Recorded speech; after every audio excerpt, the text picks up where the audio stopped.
আলহামদুলিল্লাহ রাব্বিল আলামিন ওয়াসসালাতু ওয়াসসালামু আলা নবিয়িনা মুহাম্মদ ওয়া আলিহি ওয়া আসহাবিহি আজমাইন, আম্মা বাদ।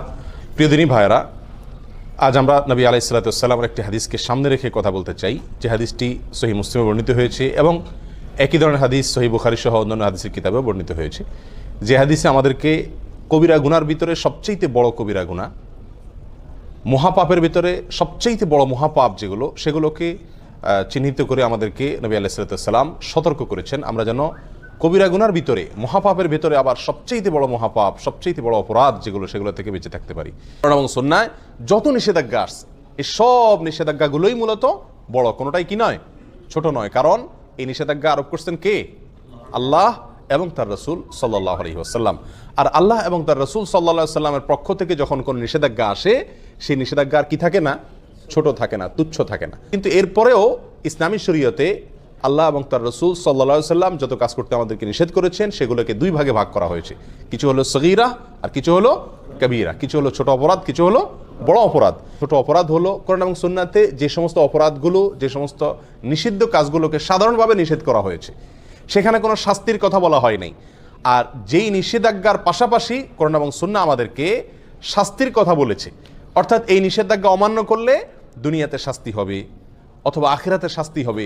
দুনিয়াতে তার জন্য কোনো সাজা নির্ধারণ করে রাখা হয়েছে, অথবা আখিরাতের কোনো শাস্তির কথা বলা হয়েছে, অথবা সেখানে কোনো লানত, কোনো প্রকার অভিশাপ, কোনো প্রকার শক্ত কঠোরতা আরোপ করা হয়েছে। এরকম যদি কোনো নিষেধাজ্ঞা হয়, সেটা হবে কি?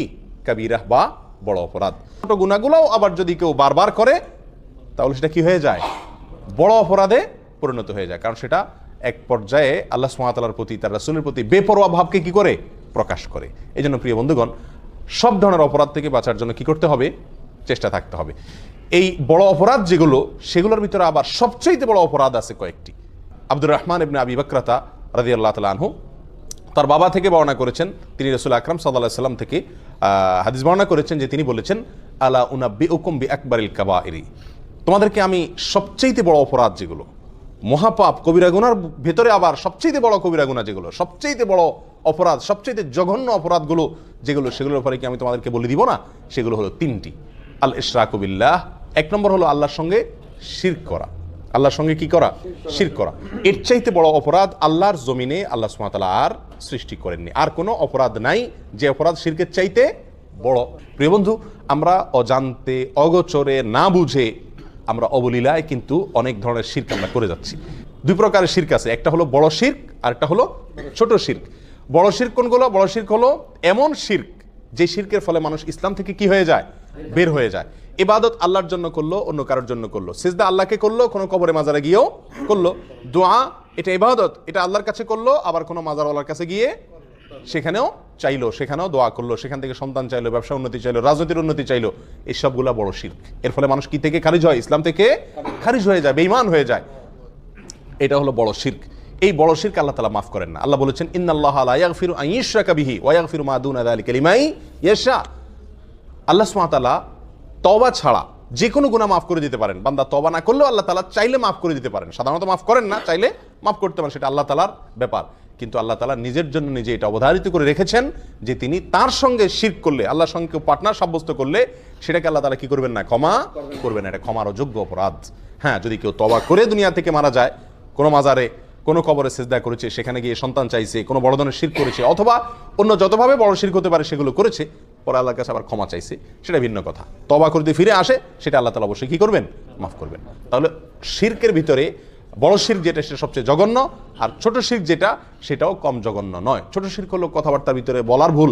আমরা আল্লাহর সঙ্গে, আল্লাহর শক্তিমত্তার সঙ্গে, আল্লাহর যে সমস্ত গুণাবলী আছে সেগুলোর সঙ্গে অন্য কাউকে কি করলাম? পরোক্ষভাবে শরীক করে ফেললাম। উপরে আল্লাহ, নিচে তুমি, আগে আল্লাহ, পাশে তুমি, এই জাতীয় অনেক উল্টাপাল্টা কথা আমরা বলি। অনেক সময় কোনো আমল করি, দিনই কোনো কাজ করি, কিন্তু সেখানে দুনিয়ার কোনো ধান্দাও থাকে আল্লাহকে খুশি করার পাশাপাশি। এই সবগুলোই ছোট শিরকের অন্তর্ভুক্ত। আল্লাহ তাআলা আমাদেরকে বড় শিরক, ছোট শিরক সবগুলো থেকে বেঁচে থাকার তৌফিক দান করুন। শিরক থেকে বেঁচে থাকার জন্য সবচেয়ে বড় এবং প্রধান উপায় হলো শিরক সম্পর্কে জ্ঞান অর্জন করা। তাওহীদ এবং শিরকের জ্ঞান যদি আমার মধ্যে থাকে, তাহলে ইনশাআল্লাহ আমি শিরক থেকে কি করতে পারবো? বেঁচে থাকতে পারবো। আমরা অজান্তে, না জেনে শিরক করে ফেলছি, যার কারণে আমার ঈমান থেকে আমি কি হয়ে যাচ্ছি? খারজ হয়ে যাচ্ছি। তাহলে সবচেয়ে বড় অপরাধের ভিতরে এক নম্বর অপরাধ হলো আল ইশরাকু বিল্লাহ, আল্লাহর সঙ্গে কি করা? শরীক বা পার্টনার সাব্যস্ত করেন, ইবাদত করতে গিয়ে, দোয়া করতে গিয়ে, যে কোনো ভাবে আল্লাহ ছাড়া অন্য কারোর নামে আপনি শপথ করলেন, এটাও এক ধরনের কি শিরক হয়ে যায়। আল্লাহ ছাড়া অন্য কারোর নামে আপনি মান্নত করলেন, আল্লাহর নামে মান্নত করতে হয়, মান্নত করলেন কোনো মাজার নামে, কোনো পীরের নামে, তাহলে এটা কি হয়ে যায়? শিরক হয়ে যায়, যেগুলো আমরা অহরহ করছি, আমাদের সমাজে অনেকেই করে চলেছেন। আল্লাহ আমাদেরকে হেফাজত থাকার তৌফিক দান করুন। দ্বিতীয় যেই অপরাধটি মহা অপরাধ, মহাপাপ, কবিরা গুনার ভিতরে আবার সবচেয়ে বড় কবিরা গুনাহ, সেটা হলো উকুকুল ওয়ালিদাইন। জঘন্য একটি বিষয়, অহরহ আমরা অবলীলায় সবাই কম বেশ করে চলেছি, সেটা হলো মা বাবার অবাধ্যতা, নাফরমানি। মা বাবার কি করা? নাফরমানি করা। নবী আলাইহিস সালাতু ওয়াস সালাম একান্তে খাসভাবে তার অনেক সাহাবা একরামকে ওসিয়ত করে গেছেন। সাধারণ নসিহত না, ওসিয়ত কোনটা? মৃত্যুর আগ মুহূর্তে মানুষ একেবারে মনের গভীর থেকে, হৃদয় নিংড়ানো যে তপ্ত আহ্বান রেখে যায়, বাবা এই জিনিসটা করিও না, এটা করিও, এইগুলোকে বলা হয় সাধারণত কি? ওসিয়ত। নবী আলাইহিস সালাতু ওয়াস সালাম তার বিভিন্ন সাহাবা একরামকে ওসিয়ত করেছেন। ওসিয়ত শব্দ ব্যবহার করেছেন সাহাবা একরাম, যে আমাদেরকে রাসূল ওসিয়ত করেছেন মা বাবার নাফরমানি যেন আমরা না করি। যত বড় নির্দেশই করুক না কেন, মানতে আমার যতই কষ্ট হোক, মা বাবার নির্দেশ যেন আমরা লঙ্ঘন না করি, মনে যতই না বুঝুক। মনের সঙ্গে যুদ্ধ করে হলেও মা বাবার নির্দেশকে সবকিছুর উপরে দিয়ে রাখতে হবে। প্রিয় ভাইরা, কোরআনেও আল্লাহ সুবহানাহু ওয়া তাআলা আল্লাহর সঙ্গে, আল্লাহর ইবাদত করতে হবে, আর কারোর সঙ্গে কি করা যাবে না? শিরক করা যাবে না। এই নির্দেশের পরেই আল্লাহ বলেছেন ওয়াবিল ওয়ালিদাইনি ইহসানা, মা বাবার প্রতি সদাচরণ করতে হবে। মা বাবা যদি কোনো অন্যায় কাজ করতে বলে, আপনার স্ত্রীর প্রতি জুলুম করতে বলে, অবিচার করতে বলে, অত্যাচার করতে বলে, সেটা করা দরকার নেই, সেটা মানা যাবে না। আল্লাহর নির্দেশের বিরুদ্ধে যদি কিছু করতে বলেন, দায় রাখতে নিষেধ করেন, নামাজ পড়তে নিষেধ করেন, তাহলে সেগুলো মানা যাবে না। বাকি এছাড়া যত সাধারণ নির্দেশ আছে মা বাবার, সেগুলোকে সব কিছুর উপরে অগ্রাধিকার দিয়ে মানতে হবে। এবং এটা মানা, বিশেষ করে আমাদের দেশের মতো যে সমস্ত দেশে যৌথ ফ্যামিলি ব্যবস্থাপনা আছে, সেই সমস্ত সমাজে মা বাবার হুকুম মানতে গিয়ে অনেক ধরনের সমস্যা দেখা দেয়। তারা যদি অযৌক্তিক কোনো নির্দেশ করেন যেটা আপনার সাধ্যের বাহিরে, তো সেটা আপনার জন্য মানা জরুরি না, কিন্তু তাদের সাথে ব্যবহার খারাপ করা যাবে না। নিজের স্ত্রীকে বলে রাখতে হবে, বা যাদের কারণে মা বাবার হুকুম মানতে কষ্ট হয় তাদেরকে বলতে হবে, দেখো এই জায়গায় আমি দুর্বল, আমার কিচ্ছু করার নেই, এখানে তোমাকে সবর করতে হবে। এককালে তুমিও বুড়া হবা, তোমার সন্তানদের কাছেও তোমার নির্দেশ অযৌক্তিক মনে হবে। সেদিন যদি তাদের স্নেহ, তাদের ভালোবাসা পাইতে চাও, তো আজকে তুমি সবর করো। কথা বুঝে আসছে? আল্লাহ তাআলা আমাদেরকে তৌফিক দান করুন। তাহলে দ্বিতীয় বড় অপরাধের ভিতরে, মহাপাপের ভিতরে সবচেয়ে বড় মহাপাপ, শিরকের পরে দ্বিতীয়টা হলো মা বাবার কি করা? অবাধ্য হওয়া। আল্লাহ যাদেরকে মা বাপ দিয়েছেন, দুজনের একজন বেঁচে আছেন অথবা দুজন বেঁচে আছেন, আমরা তাদেরকে কি করব? ইনশাআল্লাহ সন্তুষ্ট রাখার চেষ্টা করব। সর্বোচ্চ চেষ্টা থাকবে তারা যেন আমার প্রতি অসন্তুষ্ট না হন। বারবার মাপ চাবো, অন্যায় করবো আবার পায়ে ধরে মাপ চাবো। মা বাবার কাছে কখনো মানুষ কি হয় না? ছোট হয় না। যত পায়ে ধরি আমার মর্যাদা কমবে না, যত বরং তাদের পা যত ধরবো তত মর্যাদা বাড়বে। তাদের কাছে যত ক্ষমা চাইবো তত আল্লাহ আমার মর্যাদা উপরে উঠাবেন। দুনিয়াতেই বাড়বে, দেখবেন, চোখের সামনে দেখতে পাবেন, আখিরাতে তো বাড়বে ইনশাআল্লাহ। আল্লাহর এই জমিনে এই দুইটা লোক, মা বাবা, এদের সামনে আমি শক্ত হব না, এই জায়গায় আমি মাটি হয়ে যাব। আল্লাহ আমাদেরকে তৌফিক দান করুন। তৃতীয় যে অপরাধটি, সবচেয়ে বড় অপরাধ, কবিরা গুনার ভিতরে সবচেয়ে জঘন্য কবিরা গুনাহ, এটা হলো ওয়াশাহাদাতুজ জুর আও কাউলুজ জুর, মিথ্যা সাক্ষ্য দেওয়া। কি দেওয়া ভাই? মিথ্যা সাক্ষ্য দেওয়া। এই হাদিস বর্ণনাকারী সাহাবী বলছেন যে নবী আলাইহিস সালাম হেলান দিয়ে বসে কথাগুলো আমাদেরকে বলছিলেন। এই তৃতীয় নম্বর পয়েন্টটা বলতে গিয়ে নবী আলাইহিস সালাম হেলান থেকে উঠে বসলেন সোজা হয়ে, আর বারবার বলতেছিলেন ওয়াশাহাদাতুজ জুর, ওয়াশাহাদাতুজ জুর, ওয়াশাহাদাতুজ জুর। এতবার তিনি বলতেছিলেন, আমরা তখন মন থেকে চাইছিলাম যে রাসূল যেন একটু থামে, আর কত বলবে, অর্থাৎ বিষয়টা আমাদের উপরে অনেক কঠিন হয়ে যাচ্ছে। এত বারবার তিনি বলছিলেন। মিথ্যা সাক্ষ্য দেওয়া অপরাধ সমূহের ভিতরে, কবিরা গুনার ভিতরে এটা অনেক বড় মাপের কবিরা গুনাহ। এখন আপনারা কেউ বলবেন যে মিথ্যা সাক্ষ্য দেওয়া, এটা তো আমাদের জীবনে খুব, এই পরিস্থিতির সম্মুখীন আমরা খুব কম হই। সাক্ষী দেওয়া এটা তো আদালতে হয় সাধারণত, আদালতে অনেকে আছে আমরা জীবনে একবারও যাই না, বেশিরভাগ লোক যাই নেই। তাহলে মিথ্যা সাক্ষ্য দেওয়ার এই বিষয়টা থেকে তো আলহামদুলিল্লাহ আমরা মুক্ত না ভাই। বহু ক্ষেত্রে আমরা মিথ্যা সাক্ষ্য দিয়ে থাকি নিজের অজান্তে, আমরা জানি না যে এটা মিথ্যা সাক্ষ্য হয়ে যায়। যেমন আপনাকে কেউ জিজ্ঞাসা করলো, ভাই লোকটা কেমন, হয়তো সে তাকে চাকরিতে নিবে বা তার সাথে কোনো লেনদেন করবে, আপনার সঙ্গে হয়তো তার দোস্তি আছে, আপনি বলে দিলেন না তার মতো মানুষ হয় না, অথচ লোকটা সুবিধার না। অথবা আপনার সঙ্গে তার শত্রুতা আছে, লোকটা কিন্তু ভালো, আপনি বলে দিলেন না সে কি মানুষ নাকি, মানুষের জাত না। এটা কি দিলেন আপনি? মিথ্যা সাক্ষী দিলেন। কথা বুঝাতে পারছি? আমাদের দেশে, গ্রাম দেশে জিনিসগুলো বেশি হয়, শহরেও কম বেশ হয়। বিয়ে শাদী উপলক্ষে হয়তো কেউ মেয়ে দেখতে আসছে দূর থেকে কোনো গ্রামে, অথবা ছেলে দেখতে আসছে, তো জিজ্ঞাসা করলো আপনাকে যে মেয়েটা কেমন ভাই, ছেলেটা কেমন ভাই। তো আপনার সাথে সম্পর্ক যদি ভালো থাকে, তত ব্যাড রেকর্ডই থাকুক তাদের, আপনি বলে দেন কি, আরে ভাই এ তো হাজারে একটা, মাশাআল্লাহ।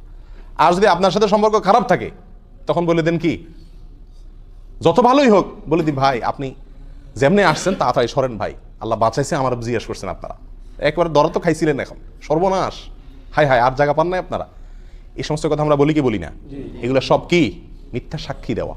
লোকটা ভালো বা মন্দ, যেমন আমি যতটুকু জানি ততটুকু বলতে হবে, তার সাথে আমার সম্পর্ক যাই থাকুক না কেন, না হলে সব কি হয়ে যাবে?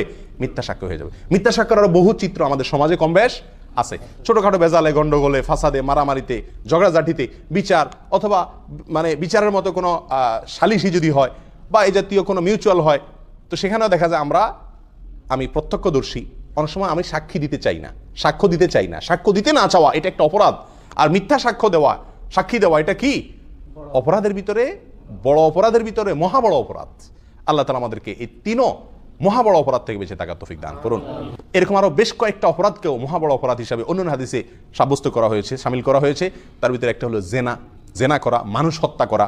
আজকাল যে আমরা ভ্রূণ হত্যা করি, এটাকেও কোনো কোনো জায়গায় এরকম মস্ত বড় অপরাধ বা মহা বড় অপরাধ হিসাবে সাব্যস্ত করা হয়েছে। ভ্রূণ হত্যা অর্থাৎ সন্তান গর্ভে আসছে, আপনি সেখান থেকে কী করলেন?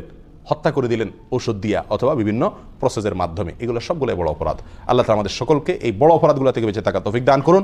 বিশেষ করে এই হাদিস থেকে আমরা যে তিনটি অপরাধের কথা জানলাম, শিরক করা, মা বাবার অবাধ্যতা এবং মিথ্যা সাক্ষ্য দেওয়া, এগুলো থেকে হাজার হাজার মাইল দূরে থাকার তৌফিক দান করুন। জাযাকুমুল্লাহ ওয়া আখিরু দাওয়ানা আলহামদুলিল্লাহি রাব্বিল আলামিন।